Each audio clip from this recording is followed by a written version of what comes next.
New ইয়র্কের প্রায় 10 লাখ ভাড়া নিয়ন্ত্রিত অ্যাপার্টমেন্টের ভাড়া বৃদ্ধি স্থগিতের সিদ্ধান্তে স্বস্তি পেতে পারেন হাজারো অভিবাসী বাংলাদেশি।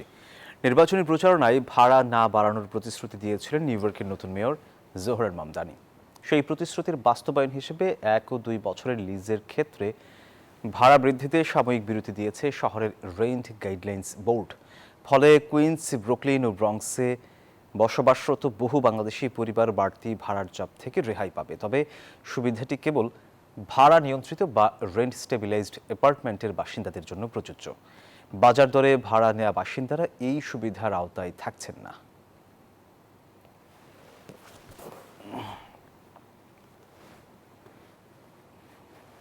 আপনাকে এরই মধ্যে আপনি সংবাদ যে কথাটি বলেছেন সেটি হলো যে এখানে শুধু যারা অ্যাপার্টমেন্টে যে বাংলাদেশিরা থাকে এবং পৃথিবীর বিভিন্ন সম্প্রদায়ের মানুষরা থাকে তাদের জন্য এটা ভাড়া স্থগিত হয়েছে, কিন্তু বাড়ির মালিকরা, অ্যাপার্টমেন্ট মালিকরা চাইলে 1% কিংবা 2% ভাড়া বাড়াতে পারবে। এটাও কিন্তু দিক নির্দেশনায় রয়েছে।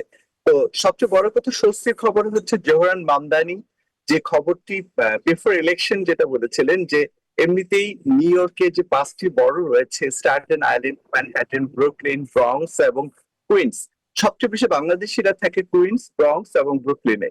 তো স্বাভাবিকভাবেই এই বাংলাদেশিরা সহ সবাই যেন স্বস্তিতে থাকতে পারে, অর্থাৎ যারা নিম্ন আয়ের মানুষ এইখানকার নিউ ইয়র্কে বসবাসরত তারা যেন নিউ ইয়র্ক ছেড়ে না যায়, সেদিকে জোহরান মামদানি একটা বিশেষ নজর ছিল। তো বৃহস্পতিবার মূলত 9 সদস্যের যে রেন্ট গাইডলাইন্স বোর্ড ছিল, আপনাকে একটু ঘটনাটা পেছনে কথা বলতে হয়, তার মধ্যে ক্রিস্টিনা স্মিথ নামে একজন ছিল যে স্পেশালি এই ভোটাভুটির আগেই উনি পদত্যাগ করেছেন এবং উনি বলেছেন যে এটা বেসিক্যালি যারা ভাড়া থাকেন তাদের পক্ষে যাবে এবং এখন যা কিছু হচ্ছে সেটা হবে পুরোটাই নাটক। এটাই ক্রিস্টিনা স্মিথ এই কথা বলে কিন্তু আগেই সে পদত্যাগ করে চলে গেছেন।